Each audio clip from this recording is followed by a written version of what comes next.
अजीब रोशनी। रात गुजर चुकी थी। सितारे झिलमिलाकर आसमान में डूब रहे थे।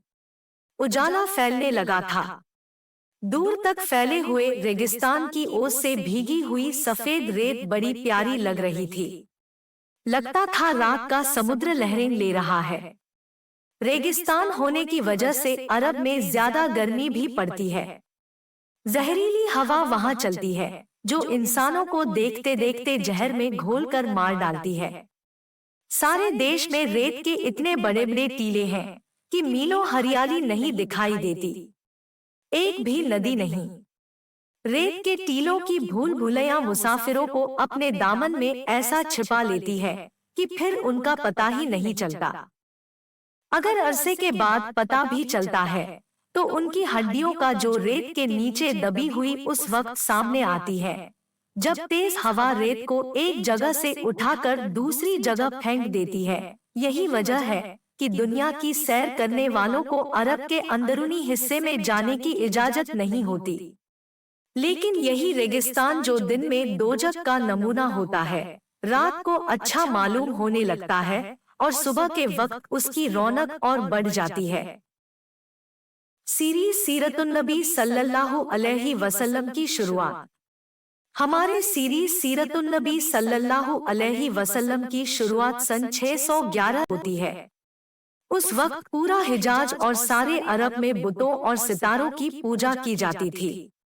तमाम अरब का हर कबीले का हर आदमी बुतों और सितारों का पुजारी था। लेकिन यह अजीब बात है कि वे बुतों और सितारों को पूजते हुए भी हश्र और नश्र और बदले के दिन के कायल थे। मुर्दों को दफन करते थे। कब्रों में ऊंटों को इसलिए ज़िबह करते थे कि उनका अकीदा था कि वे हश्र के दिन इस ऊंट पर सवार होकर चले जाएंगे। वे तौहीद के कायल थे, खुदा को कायनात का पैदा करने वाला मानते थे। बुतों को अल्लाह के दरबार में शफाअत करने वाला समझकर उनकी पूजा करते थे। सुबह हो चुकी थी, ठंडी हवा चल रही थी। उस वक्त मक्का के एक कोने से बहुत ही हल्की सुरीली आवाज पैदा हुई जो धीरे धीरे बढ़ने लगी और बढ़ते बढ़ते इतनी बढ़ी कि मक्का शहर की गली गली, कूचे कूचे, घर घर में इसकी आवाज सुनी गई। अरबों की ईद। आज अरबों की ईद थी। वे बहुत सवेरे जाग चुके थे और आवाज को सुन सुनकर मर्द और बच्चे बैतुल हराम के तरफ दौड़ने लगे। मक्के की गलीचों में हलचल शुरू हो गई और लोगों के गिरोह तेजी से लपकते नजर आने लगे। सुरीली आवाज अभी तक बुलंद हो रही थी। बड़ी लुभावनी आवाज थी। ऐसा लग रहा था जैसे कोई सुरीला बाजा बज रहा है। लोग शहर के चारों ओर से तेजी के साथ बैतुल हराम की ओर दौड़ रहे थे। वे चमचमाते कपड़े पहने हुए थे और पीले पटके बांधे हुए थे। वे अरबी लिबास में थे। बैतुल हराम यानी खाना काबा बीच शहर में कायम था। यही वह हरम शरीफ है जिसकी बुनियाद हजरत इब्राहिम अलैहि ने रखी थी। मुद्दतों तक यह एक खुदा के मानने वालों की पनाहगाह थी, अब बुतपरस्तों के कब्जे में था। अरब बड़ी तेजी से दौड़ दौड़ कर आ रहे थे। खाना काबा के चारों तरफ खड़े होते जा रहे थे। खाना काबा की इमारत पत्थर और चूने से बनाई गई थी। बड़ी मजबूत और शानदार इमारत, चारों तरफ ऊंचे ऊंचे शानदार दरवाजे थे। जमजम के करीब नाइला और आसफ का बूथ। खाना काबा के नीचे एक कुआं था। कुएं की मन पत्थर की और धन कुछ छोटा था। यही कुआं दुनिया में जमजम के नाम से मशहूर है। कुएं की मन के करीब करीब इधर उधर बड़े बड़े दो बुत थे। इनमें से एक बुत किसी खूबसूरत औरत की मूर्ति थी। ऐसा लगता था जैसे कोई परी खड़ी मुस्कुरा रही हो। उस बुत का नाम नाइला था। दूसरा बुत एक भारी भरकम इंसान की शक्ल का था। ऐसा लगता था जैसे कोई पहलवान अपने मुकाबले के आदमी को चित करके खुश हो रहा हो। उस बुत का नाम असाफ था। तमाम अरब इन दो बुतों का एहतराम करते रहे और इनके सामने आते ही सजदे में गिर जाते रहे। बाजा अभी तक सुरीली आवाज से बज रहा था। ऐसा लगता था जैसे हरम शरीफ के अंदर बज रहा हो। खाना काबा के तमाम दरवाजे अब तक बंद थे। वजह यह थी कि अरब में आम तौर से और मक्के में खास तौर से कुरैश का कबीला ही सरदार माना जाता था। कबीला कुरैश के सरदार जनाब अब्दुल मुत्तलिब थे। उनका इंतकाल हो चुका था। अब्दुल मुत्तलिब के 10 बेटों में से सिर्फ हमजा, अबू तालिब, अबू लहब और अब्बास जिंदा थे, बाकी मर चुके थे। कबीला कुरैश ने अबू तालिब को अपना सरदार मान लिया था। उनका इतना रौब था कि किसी को उनके सामने बोलने की हिम्मत न होती थी। बैतुल हरम की कुंजी उन्हीं के पास रहती थी। जब तक वह दरवाजा न खोलते, कोई आदमी बैतुल हरम में दाखिल न हो सकता था। जब अरब के तमाम कबीले आ चुके, तो अबू तालिब अपने भाइयों के साथ आए। अबू तालिब ने आते ही दरवाजा खोला। पहले खुद अंदर गए, फिर भाई और कबीले के दूसरे लोग अंदर गए। फिर हरमे पाक के तमाम दरवाजे खोल दिए गए और अरब के तमाम कबीले झुंड के झुंड अंदर दाखिल हो गए। बैतुल हराम की इमारत अंदर से भी बहुत शानदार थी। उसके ठीक बीच में बैतुल्लाह था और बैतुल्लाह के चारों ओर काले पर्दे लटक रहे थे। ऊपर छत पर एक बहुत बड़ा बुत रखा हुआ था, बड़ी डरावनी शक्ल का, काले पत्थर का बना हुआ। इसका नाम हुबल था, जिसकी पूजा हर एक के लिए जरूरी थी। बैतुल हराम में इतनी भीड़ हो गई कि तिल धरने की जगह न रही। हर कबीला अपने अपने चहीते बुतों की ओर दौड़ा। वहां बूत भी सैकड़ों थे।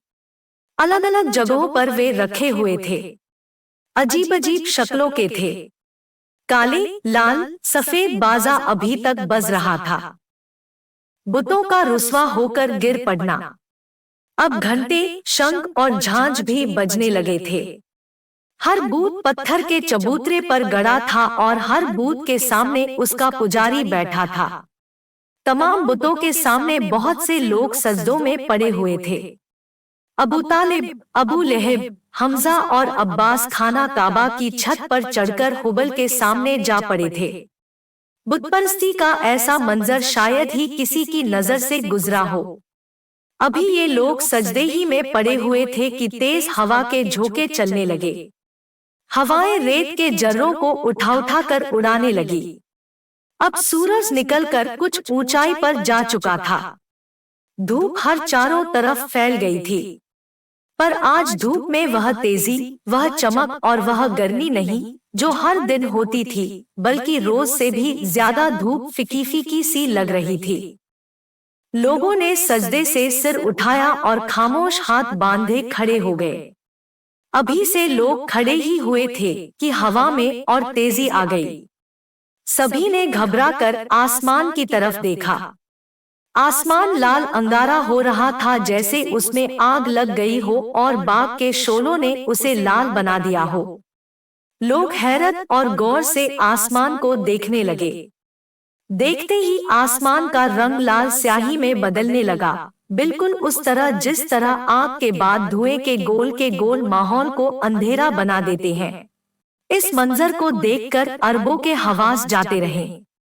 वे एक बार फिर अपने बुतों के सामने सजदे में गिर गए। सभी घबराए हुए थे, डरे और सहमे हुए थे। पुजारियों ने थोड़ी बुलंद आवाज से कहा, रोहो, गिड़गिड़ाओ, बुतों के पुजारियों, खूब रो, बुतों से इस बला को दूर करने के लिए दुआ मांगो।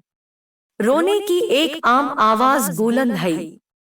लोग चीखने और चिल्लाने लगे।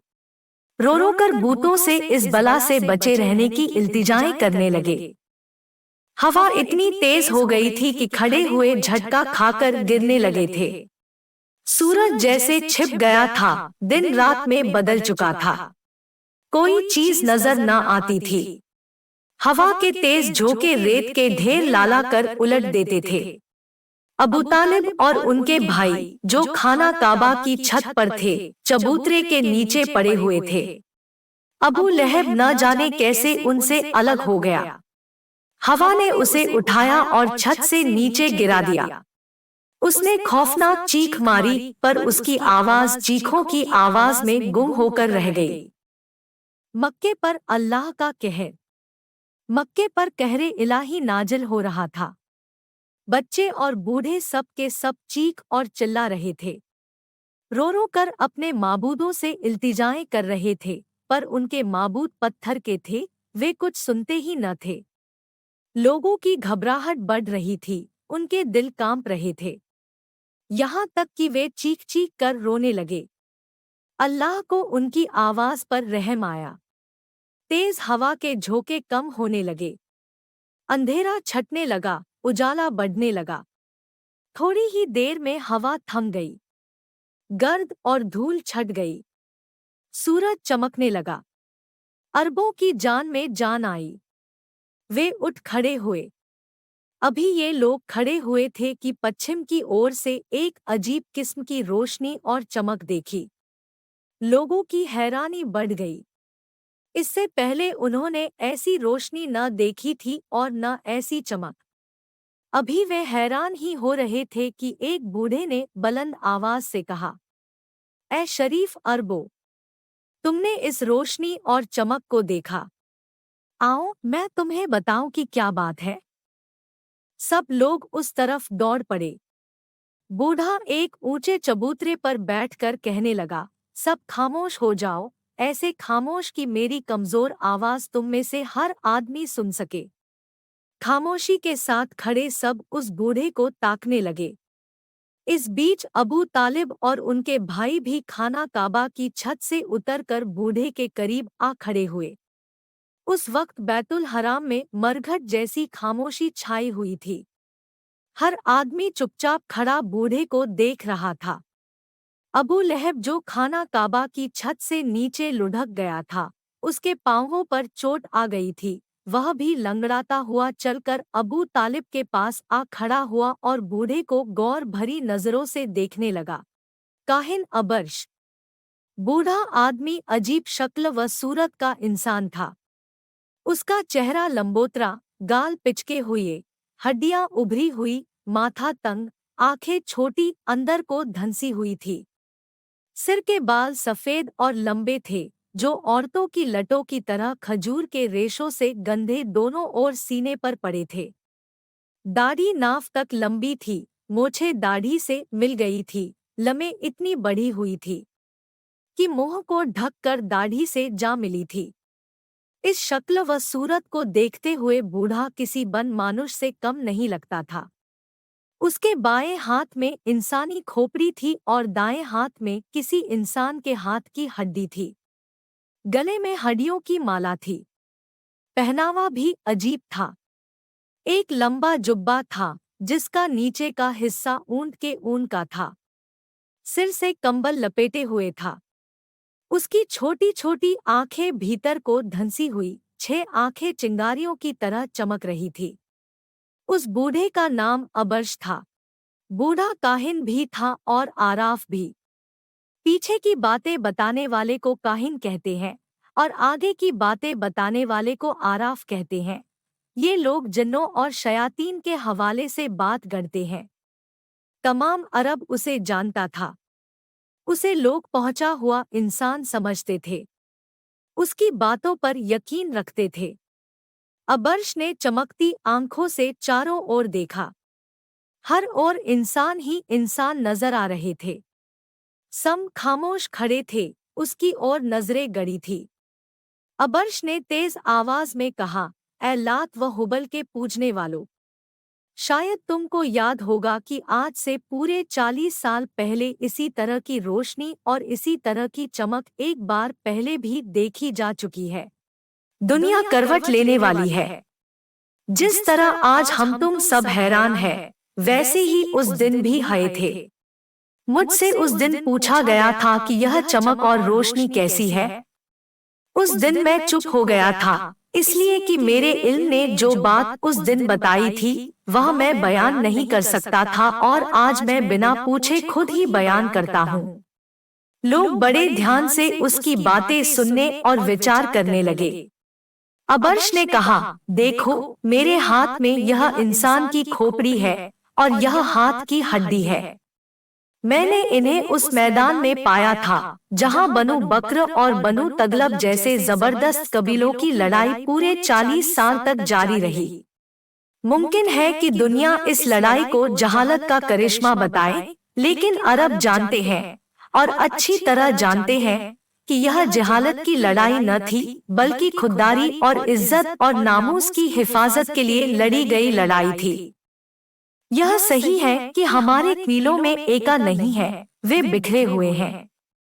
हर गांव, कस्बे और शहर का हाकिम अलग है, मगर हमारा एका भी मुनासिब नहीं है। जब हम एक हो जाएंगे तो हमें एक दूसरे से दबना पड़ेगा। इससे हमारी खुददारी को धक्का लगेगा और यह बात हमारी रिवायतों के खिलाफ है।